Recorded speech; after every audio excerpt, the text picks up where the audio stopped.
தமிழ் தடம் நேயர்களுக்கு வணக்கம். அரசியல் திறனாய்வாளர் திரு ரவீந்திரன் துரைசாமி அவர்கள் நம்முடன் இணைந்திருக்காங்க. வாங்க பேசலாம். வணக்கம் சார். வணக்கம் தம்பி. கூட்டணி தொடர்பாக பேசுவதற்காக, இட பங்கீடு தொடர்பாக பேசுவதற்காக பியூஷ் கோயல் அவர்கள் தமிழகம் வந்திருந்தாரு.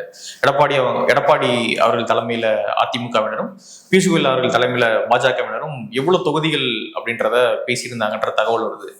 30 தொகுதிகள் வரை கேட்கப்படுவதாக செய்திகள். எப்படி சார் பாக்குறீங்க இந்த பேச்சுவார்த்தை? 2:1 இடத்துக்குள்ள தொகுதி பங்கீடு இருக்கணும். இதுதான் அண்ணாமலையோட ஃபார்முலா. 20 விழுக்காடு அதிமுக வாக்குக்கு, 10.4 விழுக்காடு தாமரை வாக்குக்கு, 2 ரெட்டலைக்கு ஒரு தாமரைங்கிற பங்கீடு தான் வற்புறுத்துவாங்க. 30, 130, 250, 350 எல்லாம் போய் ஆளாளுக்கு எதுன்னே தெரியாம சும்மா அவுத்து விடுறது.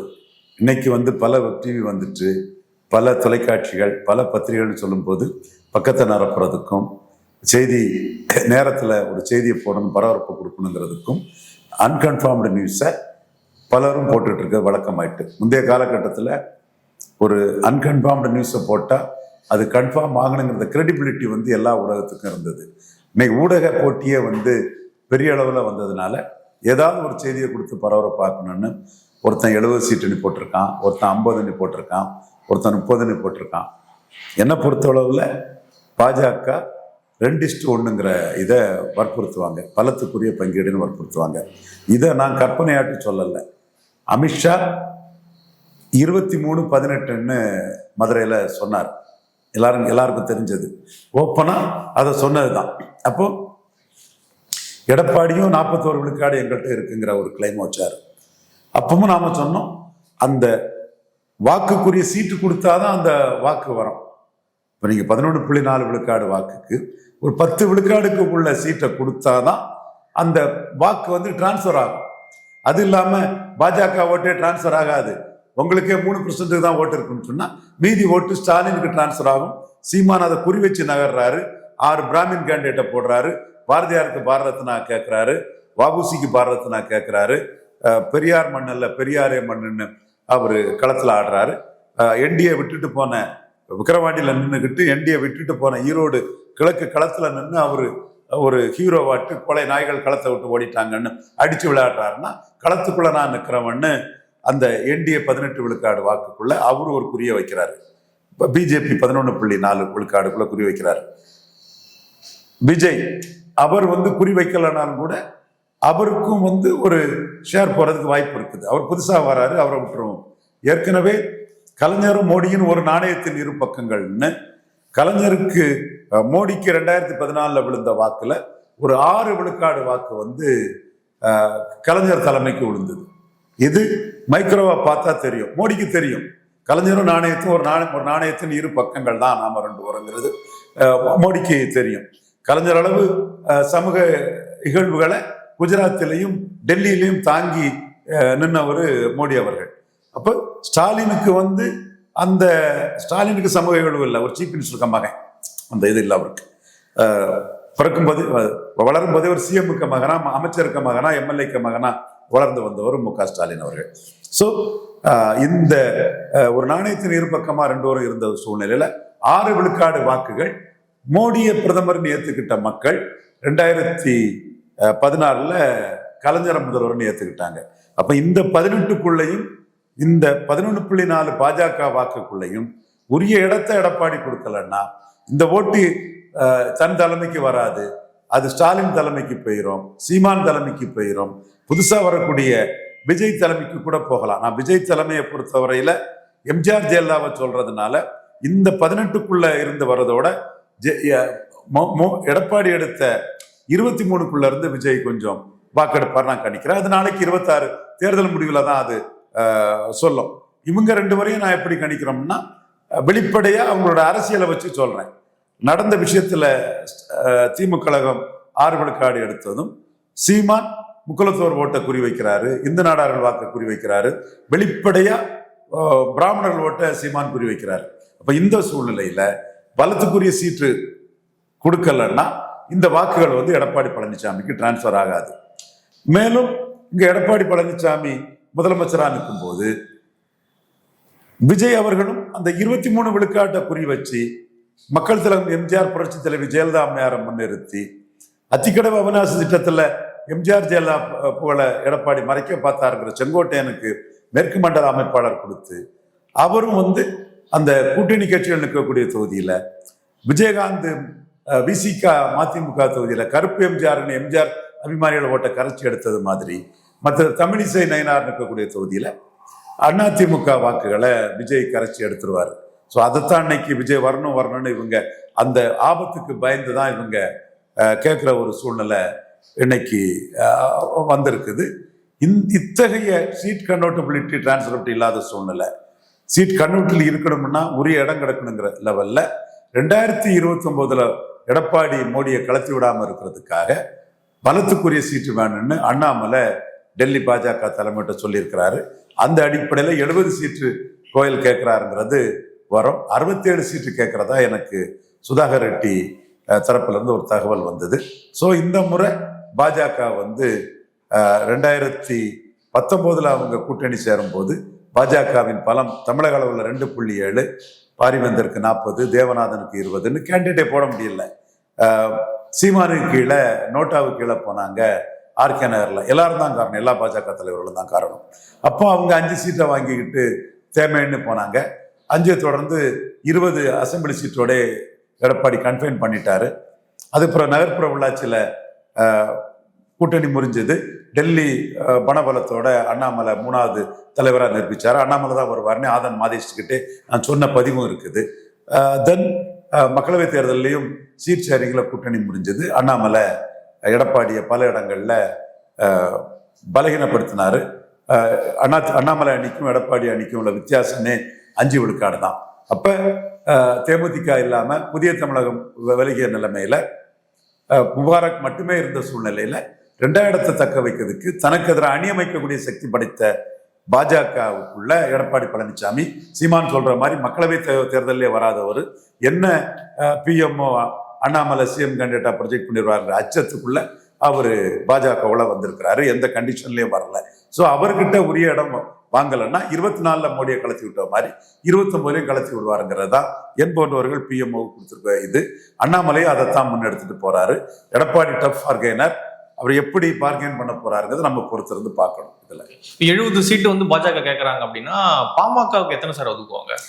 பாமக என்ன அணியிலே வரலையே. ஆனா அங்க வரக்கூடிய கட்சி தானே அது, இல்ல தனியா நிற்பாங்களா? அவங்க தனியா நிற்பாங்கிறதுல அவங்களுக்கு தனிச்சு நிற்கிறதுக்கு அன்புமணிக்கு எண்ணம் இருந்தாலும் செகண்ட் லெவலில் உள்ள யாருமே இல்லை. நான் தான் சொல்றேன், எடப்பாடி பாமகவை சேர்க்காம, பாமக அன்புமணியை சேர்க்காம டாக்டர் ராமதாஸ் குறைஞ்ச சீட்டுக்கு சேர்த்துட்டாருன்னா கடைசி நேரத்தில் அன்புமணி பரிதை வச்சு நிற்கணும். அவர் பாமக விழுங்க தான் பார்ப்பாரு எடப்பாடி பழனிசாமி. அப்படி அவர் விழுங்க பார்க்கக்கூடிய ஸ்டைலுங்கிறது என்னன்னா, அவர் பலகீனமான பாமக எடப்பாடி பழனிசாமியை பொறுத்தவரையில ராமதாஸ் தாக்கு பிடிக்க மாட்டாங்க, புதுசா அரசியலுக்கு வந்த காந்தி தாக்கு பிடிக்க மாட்டாங்க. ஸோ அங்க இருக்கவங்களுக்கு ஒரு குறிப்பிடத்தக்க எம்எல்ஏ சீட்டுகளை கொடுத்துக்கிட்டு அவங்கள கைக்குள்ள போட்டுக்கிட்டு அன்புமணியை கலத்தி விட்டுலான்னு கூட அவர் நினைக்கலாம். காரணம், சேலம், தர்மபுரி, விழுப்புரம், சிதம்பரம், கள்ளக்குறிச்சி, நாமக்கல், இன்னும் சொல்லப்போனா தர்மபுரியும் சொல்லிக்கலாம். அதுல இந்த பகுதிகளில் சந்தேகமே இல்லாம தமிழக முதல்வர் மு.க. ஸ்டாலினை விட ஐயா எடப்பாடி பழனிசாமி பெரிய தலைவர், வன்னியர்களின் பெரிய தலைவராட்டே எடப்பாடி பழனிசாமி அந்த இடங்கள்ல இருக்கிறாரு. அப்போ அவருக்கு வெற்றி வாய்ப்புக்கு ஒரு சிறிய பாமக ஃபோல்ஸ் போதும், பெரிய ஃபோல்ஸ் வேண்டான்னு அவர் முடிவு பண்ணி அன்புமணியை கலத்தி விடுறதுக்கு வாய்ப்பு உண்டு. அவர் அந்த இடத்துக்குள்ள என்ன முடிவு எடுக்கிறாரு, யாரை ஃபிக்ஸ் பண்றாருங்கிறத தான் பார்க்கணும். இப்போ பூர்வாங்கமா பேசிட்டு போயிருக்காங்களே தவிர இந்த கூட்டணி இதெல்லாம் 20 விழுக்காடு பலம் கொண்ட மேஜர் பார்ட்னரான எடப்பாடி பழனிசாமி தான் செய்வாருன்னு நான் கருதுறேன். எல்லாரும் நினைக்கிற மாதிரி பாஜக நினைச்சு யாரையும் உள்ள கொண்டு வந்து விட முடியாது. அதுதான் 100க்கு 100 உண்மை. இன்னும் சொல்ல போனா பாஜக 2 கட்சியை விரட்டி விட்டுட்டாங்கன்னு கூட சொல்லலாம். ஓகே, ஓபிஎஸ் டிடிவியும் உள்ள கொண்டு வர பாஜக முயற்சி பண்றாங்க அப்படின்னு சொல்லப்படுது. ஆனா நேற்று ஓபிஎஸ் சொல்லிட்டாரு, இபிஎஸ் இருக்கிற வரைக்கும் அந்த கூட்டணிக்கு நான் வரமாட்டேன் அப்படின்னு சொல்லிட்டாரு. இபிஎஸ்க்கு நான் ஒரு பாடத்தை புகட்ட போறேன் அப்படின்னு ஓபிஎஸ் சொல்றாரு. ஸோ இவங்களை கூட்டு வர வேலையில பிஜேபி ஈடுபடுவாங்களா? எப்படி சார் பாக்குறீங்க இது? தமிழன் என்ன நடக்குங்கிறதே தன் கண்ணுக்கு முன்னாடி பார்க்காத ஒரு இப்போ வருத்தமாக தான் இருக்குது. மலையாளிக்குள்ள ஒரு அரசியல் விழிப்புணர்வு இல்லாத ஒரு மக்களாக போயிட்டாங்களோன்னு எனக்கு ஒரு சந்தேகம் வருது. நான் என் தமிழன்னு குறை சொல்லல. கண்ணெதிர இபிஎஸ்சியும் ஓபிஎஸ்சியும் என்டிஏ விட்டு விரட்டினது யாரு? அதான் 2 கட்சின்னு சொன்னேன். அவர் 2 கட்சின்னு இல்லை, ஒருத்தர் கழகம் அமைப்பு கண்டஸ்ட் பண்ணியிருக்காங்க 2 தலைவர்கள். யார் விரட்டினது யாரு? ஓபிஎஸ்சியும் டிடிவியும் என்டிஏ விட்டு வெளியேறது காரணம் யாருன்னு கேட்டேன். இபிஎஸ்ங்கிறது தமிழ் மண்ணில் எல்லாரும் பொது புத்தியில பாக்குறது. தம்பியும் அதைத்தான் பாக்குறீங்க. நான் சில கேள்விகளை முன் வைக்கிறேன். சாக்கடை ஜலம்னாலும் வீடு தீப்பெட்டி எறியும் போது அதை கொண்டு அணைக்கணும்னு மதிப்புக்கும் மரியாதைக்கும் உரிய சத்திரியன் ஐயா குருமூர்த்தி சொன்னார். அவர் சொன்ன காலகட்டத்துக்குள்ளே மோடிஜி இங்கிலீஷ் அலையன்ஸுக்குள்ள சசிகலா அம்மையார் வர முடியாதுன்னு அடிச்சு ஆணித்தரமா நான் டிக்ளேர் பண்ணேன். என்னோட டிக்ளரேஷன் கவர்னர் வரமாட்டாரு, பதவியேற்புலா இல்லை, ஆகஸ்ட் 15 விடுதலை இல்லை, மோடிஜி இங்கிலீஷ் அலையன்ஸுக்குள்ள சசிகலா அம்மையார் வர முடியாதுன்னு நான் அடிச்சு ஆணித்தரமா சொன்னேன். அது தெள்ள தெளிவா நடந்தது. அன்னைக்கு எல்லாரும் என்ன பேசுனாங்க? சசிகலா அந்த அலையன்ஸுக்குள்ள வராங்க, பேசுறாங்க, தாய் வழி வந்த தங்கங்கள் எல்லாம் நேர்வழி நின்று ஓர்வணி சென்றால் நாளை நமதுன்னு ஓபிஎஸ் சொன்னாரு. அதனாலதான் ஓபிஎஸ் கிட்ட முகம் கொடுத்து பேசல மோடி. எடப்பாடி பழனிசாமி நான் கூப்பிட்டு தான் பிரதமர் வந்தாருன்னே சொன்னாரு. ஸோ அன்னைக்கு நடந்த அந்த சம்பவத்தின் தொடர்ச்சி இன்னைக்கு வர பத்மாவதி எம்எல்ஏல சசிகலா அம்மையார் சிபிஐ கேஸ்ல அக்யூஸ்டா இருக்காங்க. இதுல எடப்பாடி கிட்ட என்ன ஸ்ட்ரென்த் இருக்குது? எடப்பாடி கிட்ட என்ன ஸ்ட்ரென்த் இருக்குது? எத்தனை எம்பி இருக்குது எடப்பாடி கிட்ட? என்ன செய்திட முடியும் எடப்பாடியால? ஸோ இந்த தமிழக வருகையின் போது பாரத பிரதமர் மோடி கிட்ட உங்களை சந்திக்கிறது பாக்கியம்னு ஓபிஎஸ் ஒரு அறிக்கை கொடுத்திருந்தாரு. சந்திக்க முடிஞ்சுதா? முடிஞ்சுதா? அப்போ மோடி கலந்துகிட்ட விழாவில் ஓபிஎஸும் டிடியும் வராதது 20 விழுக்காடு ஓட்டு வச்சுக்கிட்டு ஒரு லோக்சபா எம்பியே இல்லாத இபிஎஸ் காரணமாயிருவார். இபிஎஸ் ஆல அது நடந்துரும். என்ன வேடிக்கை இது? நாங்க சொல்லிதானே அதை சொன்னோம். சசிகலா விஷயத்தில் நாங்க சொன்னது தானே நடந்தது. இன்னைக்கு வர அந்த கொளுத்தினத்தை இன்னைக்கு வர எரியத்தானே செய்யுது. அப்போ இங்க 2 வரையும் கதவை அடைச்சது மோடி. மோடி கதவை தட்டினாதான் நம்ம அந்த கதவை திறக்கும். இவங்க கதவை தட்ட தயார் இல்லை. எடப்பாடியும் எதிராக இருக்காரு. எடப்பாடியும் சசிகலா, தினகரன், ஓபிஎஸ் தங்களோட பெரிய பொசிஷன்ல இருந்தவங்கள உள்ள விட்டா நாளைக்கு தோத்த பிறகு தன்னோட அரசியல் முடிஞ்சு போகும்னு இவங்களும் அதுக்கு தயாரா இல்லை. ஸோ ஓபிஎஸும் டிடிவியும் என்டிஏ வேண்டாங்கிற முடிவை தெள்ள தெளிவா எடுத்துட்டாங்க. இதை நேத்து மட்டுமில்ல, தொடர்ந்து யார் சொல்லிட்டு இருக்கிறா? நான் சொல்லிட்டு இருக்கிறேன். காரணம், நாம சொன்னோம்னா இந்த தீகா கோஷ்டின்னு ஒரு கோஷ்டி, கொஞ்சம் கூட கும்மிடி பூண்டியை தாண்டி அரசியல் அறிவே இல்லாத கோஷ்டி. சரி, தம்பி செந்தில்வேல் சொன்னான் தெளிவா, தம்பி சவுக்கு சங்கர் சொன்னான், எல்லாரையும் நம்ம குறை சொல்லாண்டா. அந்த கோஷ்டிகள் ஒரு கற்பனையா ஒரு கருத்து திணிப்புகளை பண்ணிட்டு இருப்பாங்க. அதே மாதிரி என்னோட மயிலாப்பூர் சகோதரர்களும் அவங்க எல்லாமே அவங்க தலையில தான் ஓடுதுங்கிற மாதிரி அவங்களும் ரங்கராஜ் பாண்டே, இது துக்ளக்கு, ரமேஷ் போன்றவங்களும் பேசிட்டே இருப்பாங்க. நாம தரவுகளின் அடிப்படையில நடக்கிற சம்பவங்களின் அடிப்படையில எங்க கருத்துக்களை சொல்றோம். அந்த புள்ளிக்குள்ள இன்னைக்கு 2 பேரும் இந்த என்டிஏக்குள்ள இருக்காதது காரணம் எடப்பாடியும் தாண்டி வேற கைகள் அதுல இருக்குது. ஓபிஎஸ் டிடியும் வெளியே போனதுக்கு எடப்பாடி மட்டும் காரணம் இல்லைன்றீங்களா, இல்ல எடப்பாடி காரணமே இல்லைன்றீங்களா? எடப்பாடி காரணம், உறுதியா காரணம். அவரு தன்னை விட மேலா இருந்தவங்க உள்ள வந்தாங்கன்னா தோத்தம் பிறகு தன்னை தூக்கி போட்டுக்கிட்டு அவங்க அதிமுக கைப்பற்றுவாங்கன்னு கவலைப்படுறாரு. இங்க நடந்தது அதிமுக பாஜக இதுதான்.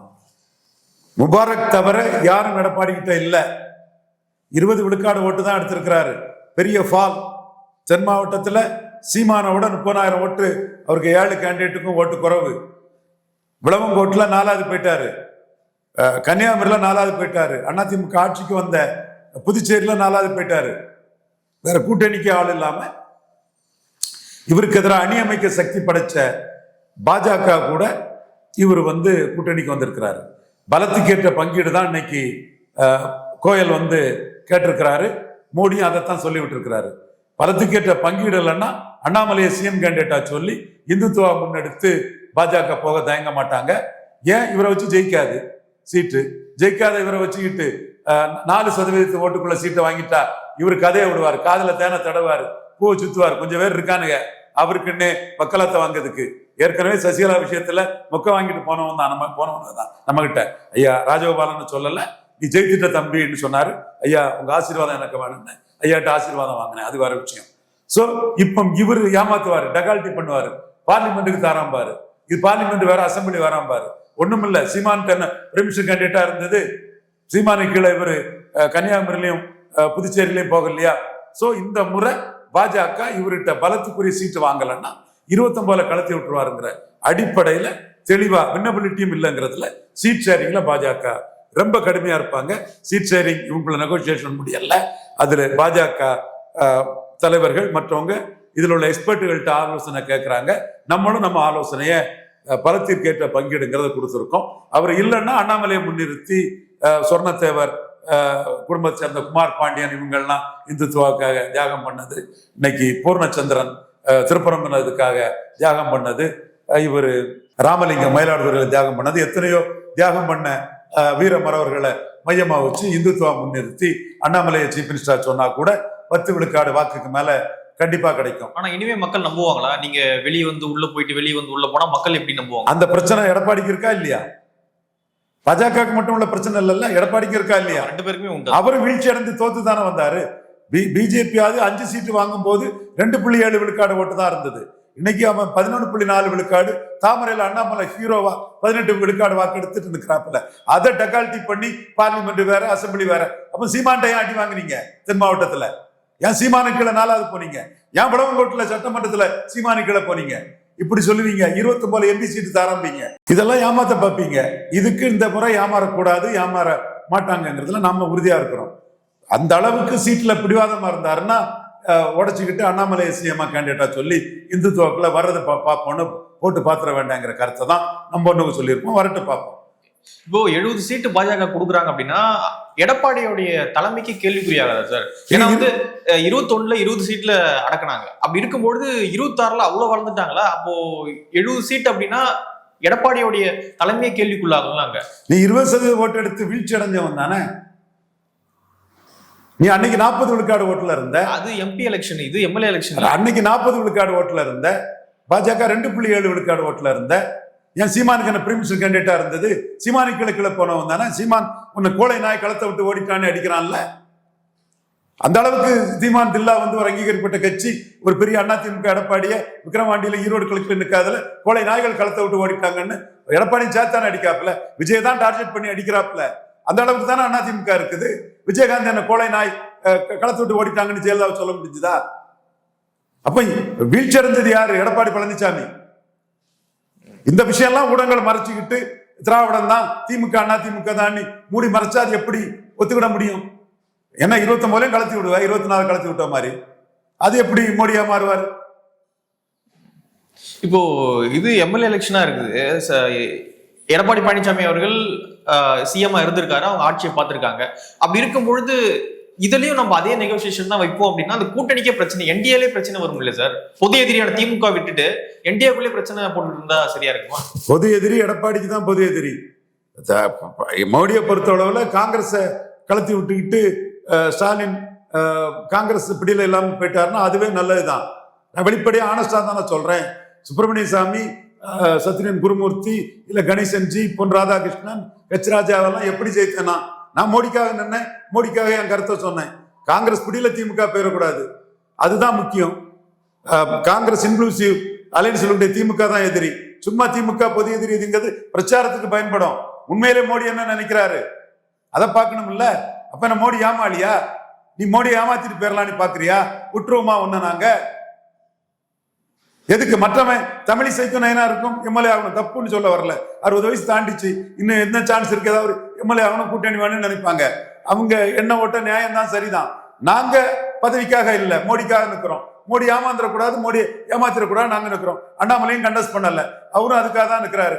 சீட்ல பிரச்சனை வந்துன்னா அண்ணாமலை சிஎம் கேண்டிடேட்னு இந்துத்துவா கையில எடுத்துட்டு போயிட வேண்டியதான். இந்துக்கள் இந்த தாண்டிங்க நாடார் அவர் மிலிட்டண்டா நின்று பிள்ளையார் சொல்லி போட்டு வளர்ந்த இயக்கம் இந்துத்துவ இயக்கம். இன்னைக்கும் குமார் பாண்டியனுக்கு தியாகம், பூர்ண சந்திரனுக்கு தியாகம், ராமலிங்கத்தை தியாகத்தை முன் வச்சுக்கிட்டு தனிச்சு இந்துத்துவ திருப்பரங்குன்ற இஷ்யூ எடுத்துக்கிட்டு பெற வேண்டியதுதான். அது என்ன சார் எடுப்போடுன்னு நினைக்கிறீங்க? பூர்ண சந்திரன் இறந்தாரு, அவருடைய இறப்பை நம்ம கொச்சப்படுத்தல. ஆனா வந்து என்ன மக்களுடைய மைண்ட் செட் மாறிடுச்சு, என்ன சென்னையில பெரிய புரட்சி மாதிரி வந்துருச்சு? ஒண்ணுமே இல்லை சார். சீட் ஷேரிங் முடியும் பிறகு பாப்போன்னு தான் நான் சொல்றேன். அது எடுபடுமா எடுபடாதாங்கிறது எடப்பாடிக்கு மைண்ட்ல இருக்குது. நீங்க ஏன் மக்களவையில வராதவங்க வந்தீங்க? சீமான Modi Annamalai CM candidate project பண்ணிட்டா 18/8/26 நம்ம வெறும் 20 தான், 150 தொகுதியில 3வது போய் டெபாசிட் இழந்துரும் அச்சத்துல தானே வந்தீங்க. சோ நீங்க பார்லிமெண்ட் எங்களுக்கு முக்கியம் இல்லைன்னு பார்லிமெண்ட்ல வராதவங்க தானே. அப்ப சீட் ஷேரிங்ல உங்கள்கிட்ட ஏன் விட்டுட்டு போனோம்? எல்லா டெக்னாலஜியும் உங்களுக்கு தெரியும், எல்லா வித்தைகளும் உங்களுக்கு தெரியும். நாங்களும் எல்லா இதையும் வச்சுக்கிட்டு தான் இப்சன் பேர்ட்ஸ் இப்படி போனா இப்படி, இப்படி போனா இப்படி, இப்படி போனா இப்படின்னு தான் மோடிக்காக நாங்க நிற்கிறோம். மோடிக்காக நாங்க நின்னனால்தான் 2021 ஜெயித்தோம். நாங்க இப்பவும் மோடிக்காக நாங்க நிற்கிறோம். நீங்க மோடியை ஏமாத்த முடியாத அளவுக்கு செக் வைக்கிறதா ரவீந்திரன் துரைசாமிக்கு வேலையா இருக்கும். பதவியை எதிர்பார்த்தோ வேற எதிர்பார்த்தோ எதுக்குமே இல்லை. மோடியை நீ 29 ஏமாத்துவ, 24 ஏமாத்தது மாதிரி. அதை விடாம அண்ணாமலைங்கிற அந்த ஆயுதம் தெளிவா இருக்குது. அண்ணாமலைங்கிற லீடர் தெளிவா இருக்காப்புல. 18 விழுக்காடு வாக்குக்கும் உள்ள ஒரு ஹீரோ அண்ணாமலை இருக்கிறாப்புல. அவரை சதிச்சிருக்கலாம். நீங்களும் உள்ள வந்திருக்கிறீங்க. என்னமா நீங்க பின்வாங்கி போனாலும் உங்களுக்கும் அடி விடும். பாஜக பின்வாங்கி இன்னொரு முடிவு எடுத்தா பாஜகவுக்கும் பாதிப்பு. ரெண்டு பேருமே உடைக்க முடியாத ஒரு சூழ்நிலை ரெண்டு பேருக்கும் இருக்கு, ஒருத்தருக்கு மட்டும் இல்ல. இப்ப சிறுபான்மை வாக்குகள்லாம் வராது, அந்த ரிஸ்க் எல்லாம் எடுத்துதான் எடப்பாடி வந்து கூட்டணி வச்சிருக்காரு. அவருக்கும் பிரச்சனை இருக்குது சார் கூட்டணிக்குள்ள. நம்ம சிறுபான்மை வாக்கு பாஜக இல்லாத போது என்ன வந்து குவிஞ்சிட்டா? சீமான் கொடுத்த சிறுபான்மை வாக்கு எடப்பாடிக்கு இல்லைங்க. பூத் வைஸ் வாங்க பாத்துருவோம். தமிழ் மண்ணில் ஊடகவியலாளர்கள் எவரும் தினத்தந்தி தினமலர்லாம் இதை எழுத மாட்டாங்கிறான். எழுதணும் அவன் நேர்மையானோம்னா. நீ பூத் அனலைஸ் பண்ணு.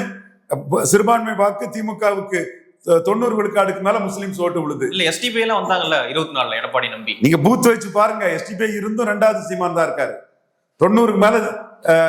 90க்கு மேல ஸ்டாலின் காங்கிரஸுக்கு, அடுத்து சீமான்.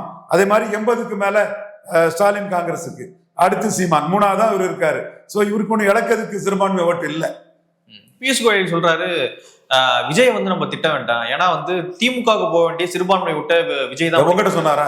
இல்ல நியூஸ் கார்ட்ல நியூஸ் எல்லாம் வருது சார். உங்ககிட்ட சொன்னாரான்னு கேட்டேன். என்ன சொல்ல, நியூஸ்ல வருது இல்ல, அது சும்மா வதந்தியா போட்டிருக்காங்க. ஓகே, விஜய்க்கு ஆதரவா செய்தி பண்றதுக்கு தினத்தந்தி தினமலர் துடிச்சிட்டு இருக்காங்க. சோ ஆதாரமற்ற செய்தியை பியூஷ் கோயல் சொன்னாருன்னு அவர் என்ன இது வந்து மறுத்துட்டா இருக்க போறாரு? ஏதோ சொன்னாரு, பேட்டி போட்டுன்னு அவர் விடுவார். ஓகே, அப்படி ஒன்றும் கிடையாது. கிறிஸ்டின் முஸ்லீம் ஓட்டு திமுக காங்கிரஸுக்கு தான் போகும். போலரைசேஷன் வரும். போலரைசேஷன்ல திமுக காங்கிரஸுக்கு தான் போகுமே தவிர பலம் நிரூபிக்காத விஜய்க்கு வந்து அவன் போட வேண்டிய அவசியம் இல்ல. ஜோசப் விஜய் போட மாட்டாங்களா கிறிஸ்துமஸ் விழாவுக்கு? அவங்க ஜோசப் விஜய் பிள்ளைக்கு கிறிஸ்தவ வெள்ளாளர் போடுவாங்க. ரொம்ப ஜாதிய வன்மத்துல இந்து மதத்தோட மோசமா இருக்கிறது கிறிஸ்தவ மதம். ஜோசப் விஜய் பிள்ளைக்கு அந்த ஜோசப் விஜய் பிள்ளை ஆட்கள் போடுவாங்க. நான் மறுக்க வரல. மற்ற கிறிஸ்தவர்கள் வந்து RSSக்கு எதிராக திமுக காங்கிரஸ் தான் போடுவாங்க. பிள்ளை வெள்ளாளர்களும் RSSக்கு எதிர நினைக்கிறவன் திமுக காங்கிரஸுக்கு தான் போடுவான். திருச்சி வேலுச்சாமி நேத்து கன்னியாகுமரியில சொல்றாரு ஒரு புதிய ஒரு மாற்றம் வரப்போகுது, அதுக்கு இந்த மேடை தான் பிள்ளையார் சொல்லின்றாரு. அதாவது டிவிக்கு காங்கிரஸ் கூட்டணியை சொல்றாரு அவரு. ஒரு 8 சீட்டு வேணும்னா திருச்சி வேலுச்சாமி அண்ணனுக்கும் ஒன்னா சேர்த்து ஸ்டாலின் முதல்வருங்கிறதுல காங்கிரஸ் திமுக காங்கிரஸ் கூட்டணிக்குள்ள வாங்கி கொடுக்கலாம். மோடி அடிச்ச அடியில ராகுல் காந்தி ஸ்டாலின் காலில் விழுந்து சரண்டர் ஆயாச்சு. Matter over.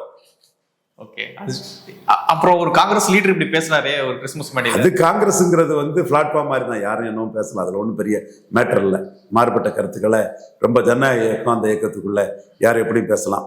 என்னைக்கு மோடி பேரசைட் ராகுல்னு சொல்லி ஐசோலேட் காங்கிரஸ்ங்கிற மூடை எடுத்தாரோ, ஸ்டாலின் ஐசோலேட் பண்ணிட்டா 29 ராகுலுக்கு முடிஞ்சு போகும். அகிலேஷ் யாதவ் ஐசோலேட் பண்ணிடுவாரு, மம்தா பண்ணிடுவாங்க. மம்தாவுக்கு தேவையும் இல்லை. தேஜஸ்வி பிரசாந்த் கிஷோரை கூட சேர்த்துக்கிட்டு காங்கிரஸை கலத்தி விட்டுருவாரு. இங்கேயும் காங்கிரஸுக்கு கொடுக்கக்கூடிய சீட்டை கொஞ்சம் கணிசமா தேமுதிக தினகரன் OPS கொடுத்து காங்கிரஸை கலத்தி விடக்கூடிய சூழ்நிலை வரும். அந்த புள்ளிய மோடி போட்டு நாங்களும் அதைத்தான் 2021 சொன்னோம். காங்கிரஸ் புள்ளியில ஸ்டாலின் போயிடக்கூடாது. காங்கிரஸ் ஸ்டாலின் மார்ஜினலைஸ் பண்ணோம். எங்க கருத்து ஜாம்பவான்கள் கருத்தை மீறி ப்ரோ மோடியா எடுபட்டது. அதே மாதிரி மோடி ஒரு இதை ஒரு ஒரு கருத்தை தூக்கி வீசவும் உடனே மிரண்டு போன ராகுல் வந்து ஸ்டாலின் சரண்டர் ஆயிட்டாரு. திருச்சி வேலுசாமி ஆகுது 2.9% வாக்கு, ஜோதிமணி ஆகுது 4 விழுக்காடு வாக்கு, மாணிக் தாகூர் ஆகுது. ஒண்ணும் இல்லை. வேலுசாமி அண்ணன் போல்டு, இழக்கிறதுக்கு ஒண்ணும் இல்லை. எங்க அண்ணன் போல்டா போய் நிற்கிறான், அவனை பாராட்டுறேன். அந்த போல்ட்னஸ் ஜோதிமணிக்கு இல்லை. நாளைக்கு 2029 டிக்கெட் கிடைக்காத ஒண்ணு பதறாங்க. மாணிக் தாகூருக்கு இல்லை, பதறாரு. ஸோ தன்னோட நிலைப்பாட்டில் எங்க அண்ணன் தெளிவா நிற்கிறான். அது வேலுசாமி அண்ணனுக்கு அந்த இடத்துல ஒரு மதிப்பு மரியாதை இருக்கிறது. எனக்கு மகிழ்ச்சி தான், உள்ளபடி எனக்கு மகிழ்ச்சி தான். இப்போ என்டிஏ இன்னும் முழுமை பெறாம இருக்கு தமிழ்நாட்டுல. எப்போ சார் அது முழுமை பெறும்? எந்தெந்த கட்சிகள்லாம் வரும் அப்படின்னு பாக்குறீங்க? ரொம்ப நாள் ஆகுது. சந்தர்ப்பம் நிந்தர்ப்பம் காரணமா தான் 2 பேரும் சேர்ந்திருக்காங்க. ஓட் டிரான்ஸ்பரிங் கெப்பாசிட்டி எடப்பாடிக்கு ரொம்ப குறைவா இருக்கு, ஈர்ப்பு சக்தி இல்லை. தேமுதிக வெளியேறி இருக்காங்கன்னா 2019 அவருக்கு சீட்டை கன்வெர்ட் பண்ணி கொடுக்க முடியல, 24 சீட்டை கன்வெர்ட் பண்ணி கொடுக்க முடியல. விழுப்புரம் சம்பவத்தில் 36 விழுக்காடு வாக்கு எடுக்கக்கூடிய ரெட்டையில கடலூர்ல கூட்டணி கட்சிக்கு ஒரு 8-10 விழுக்காடு வாக்கு குறைவா தான் டிரான்ஸ்ஃபர் பண்ணுது. ஸோ ஓட் டிரான்ஸ்பரபிலிட்டிக்கு சிக்கலா உள்ள எடப்பாடியை நம்பி எப்படி ஜெயிக்க முடியுங்கிற எண்ணம் வந்து பலருக்கும் இருக்குது. வேற ஆப்ஷனும் இல்லை. ஸோ கடைசி நேரத்தில் தான் சேருவாங்க. உடனே போனா வெற்றி அதுன்னா உடனே சேருவாங்க. ஸோ ஆப்ஷனும் வேற இல்லாதனால இங்க வந்துதான் தீரணும். ஆனா வெற்றி வாய்ப்பும் இல்லைங்கும் போது கணிசமான சீட்டுகளை பேரம் பேசிக்கிட்டு தான் வருவாங்க.